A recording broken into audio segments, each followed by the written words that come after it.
There's all kinds of podcasts where people talk about entrepreneurship, and you have to do this for marketing, and you should have this many clicks and whatever else. I'm not interested in that right now. What I'm interested in is the inner state that makes you a good entrepreneur. You started, 15 companies before you were 30? Yeah. Okay. Somewhere around there. So you're someone who might know a few things about this. Yeah. Now, what is the inner state that you create to be a really good entrepreneur, and what are the specific things you do to get there? I'm going to come at this from the angle of not kind of going back and say, what did I specifically do? Because for me, it was a natural process. Okay. What I can do is highlight, I think, some of the inner states that I had, or some of the inner dialogue that I had that allowed that to happen. But one of the most common misconceptions I see, Dave, with entrepreneurs is people that are now going into entrepreneurship because it's one of the most or more viable options than traditional opportunity right now. Yeah. People are starting to understand that in the 21st century, as the barrier to entry to business has lowered, when you now, rather than investing in $1 million worth of back office infrastructure, can subscribe to an app for $10 a month that'll do it for you. Mm-hmm. I mean, there's never been a time in human history where getting into business has been easier, less risk-free, less capital intensive. So a lot of people are now drifting into that because it's a more viable option than going to work for somebody for 40 years and realize that isn't the pathway to happiness, fulfillment, contentment, or any kind of financial security or freedom. So I see a lot of people going into entrepreneurship right now. And to get into entrepreneurship, a lot of people, unfortunately, I find, make a mistake of choosing what it is that they go into for the wrong reasons. Mm-hmm. So let's back up. People have asked me many times, what is the number one key to being a successful entrepreneur? Is it the market, the timing, the people you surround yourself with, the Ivy League school network that you have, the daddy's credit cards or access to capital, all this kind of stuff, right time, right place? And it's none of that. You can see people that have one or all of those boxes ticked and never get the bat off their shoulder and take the swing that's required to hit the ball out of the park. Or they hit the ball and it falls short. You see people that have none of those attributes going for them that create magic that the rest of us are in awe of. So what is the difference that really makes the difference? Yeah. And when it comes to entrepreneurship, from my experience, it is the ability to handle uncertainty at a higher level in a way that allows you to be comfortable with it. A lot of people, for the word entrepreneurship itself, is outside of their comfort zone. To use a Tarzan analogy, I'm swinging on a vine called salary here, and I'll never let go of that until I have something of equal or greater value here to grab hold of before I let go of this. And it's that time frame that is governed by your ability to handle uncertainty. When do I let go of the vine I'm currently letting go of? True entrepreneurs probably wouldn't be holding on to the vine in the first place. It's like, let's free fall, baby. And I'll catch something, and I have certainty about that. Now, there has to be a level of intelligence around that, otherwise you're going to damage yourself on the canopy floor. So for me, I've always had the mindset of saying, well, look, I started with nothing. I came with nothing. And looking at the job perspective, why would I ever want to trade my time for money?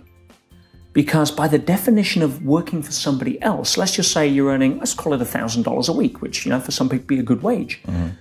If I'm earning $1,000 a week in salary, then by the very definition, that job that I'm doing and participating, contributing to the company has to be worth more than $1,000 a week. Otherwise, there's no benefit to the CEO of that company. So by the very definition of working on a salary, I'm settling for less than what I'm worth. Because if I'm worth $1,000, he's not going to pay me $1,000. Otherwise, there's no upside to the business.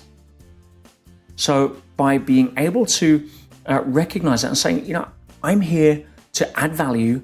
I don't define my self-worth with my net worth, which is a huge part of what a lot of entrepreneurs, unfortunately, don't get. It's like, I have to start a business to prove to the world I'm good enough. Get over that. Bad idea. Yeah. And therefore, if they're using that analogy, they'll usually aim for the business, the industry, or the opportunity that they perceive will give them the most certainty.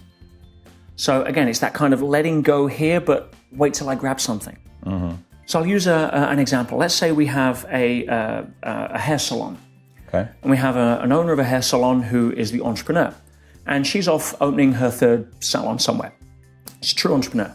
The manageress of that salon, let's call her Sarah, has worked there, all of the last few years. She runs the salon. She handles all of the stock take, the order taking, the processing, the wages, the cashing up at the end of the night, the opening, the closing, managing the team. She, in her mind, essentially is running that business. And she's like, well, I'm the one that does all the work here. I should be doing this for myself. Any dummy can run a business. I'm clearly working for one because they're never here. So I'm going to do it. And she listens to that voice that I think most of us have, and certainly listened to at some point. Whether we tell it to shut up or not is down to that ability to handle uncertainty. But that voice that says, you know something? We're born to captain our own ship. And so she says, I'm going to do it. I'm letting go of the vine. I am going to start my own company. Now, to you and I sitting here as betting men or not, what would you say that she's most likely to start a business in? Probably hair salon. Probably a hair salon. Now, here's the killer question. Is she going to start a hair salon because she's passionate about cutting hair, or it's because that's what she feels she has the most certainty of success in? Majority of the time, it's the latter. Oh, yeah. So she now starts the business decision on the wrong foot. To her, it makes total sense. I'm going to start the business. I have the skills. I have this. But what she's doing it out of a need for certainty, not out of a pathway of passion. Mm-hmm. So if you ask any business owners, I'm sure you're a successful business owner yourself, Dave, would answer this just as well. If I was to ask you, how long is the average business, new business, proceeding before it engages something that wasn't planned for on the business plan? If it's a good company, about 6 minutes. 6 minutes. Okay, yeah. There you go. Average company, maybe 30 seconds. But somewhere around that. In other words, uncertainty is going to show up. Yeah. Now, that's not endemic to business. It's endemic to life. Exactly. There is no certainty. Get over it. We seduce ourselves into a 21st century manufactured reality where we want to blame somebody else if something doesn't follow our path of certainty. Not going to happen. There is no certainty that exists in nature. So if we are now starting a business in the hair salon based upon we think it'll give us more certainty, and as a result, uncertainty then shows up, as we know predictably it will, our unconscious sense of self at that point starts saying, oh, uncertainty, I need to deal with this, but I don't have the resources. What most people do is they go and do what they're most certain of, what they can do. So what good old Sarah does, she starts cutting more hair. She starts working more in the business to try and solve the problems. Well, that doesn't work. Now, fast forward, she's doing... Why doesn't it work? I mean, doesn't she start a successful hair salon? No, because she's trying to solve problems by following certainty. Okay, got it. So she's now cutting more hair.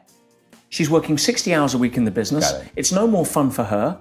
She'd earn the same hourly rate as she would at McDonald's, and now this whole business thing wasn't what it was cracked up to be, because she's not taking time to step back and access the resources she would need to deal with the problems, which would come from passion. So if she says, we go back to the point of starting a business. Mm-hmm. I can probably know more about running a salon, but I've always wanted to work with people, or kids, or horses, or paint, or whatever it is. Mm-hmm. I'm going to start a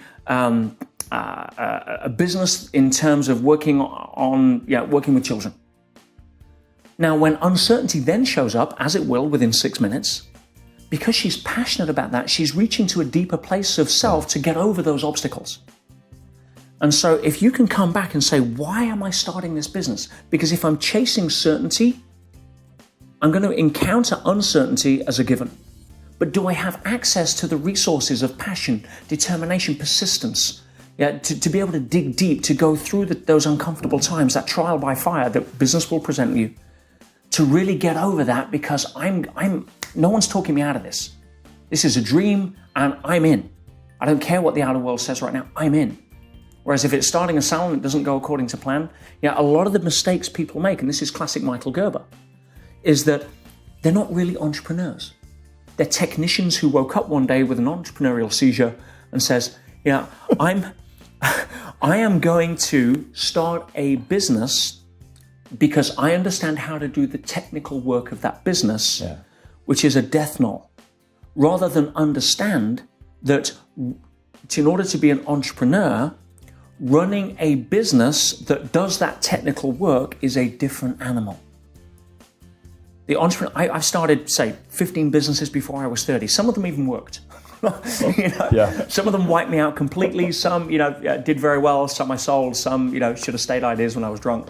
Right. And everything in between. Now, I was passionate about building something, because there was a vision, there was an idea. It was a crazy idea. It was a great idea. It doesn't matter. Swing the bat and run on with it. But I had that impetus for wanting to create something because I believed in the vision. I wasn't chasing certainty. In fact, most people told me most of the ideas wouldn't work. And I'm like, well, thank you for encouraging me with the instruction of avoiding mediocrity. Now I know I'm on the right path. I used to say in my early 20s, when I get as many hate websites as Bill Gates, I know I'll be doing well. I don't need the good opinion of others to follow my own path. What I need is a sense that I'm walking a path of truth. I'm walking a path of excitement. I'm walking a path that I could fall off at any one time, and I have done. I've smashed my face up skiing. And I said to people, if I don't fall off the edge once in a while, I'm not walking close enough to it. That's the game I want to choose. I don't want to hang out and live life in a narrow bandwidth.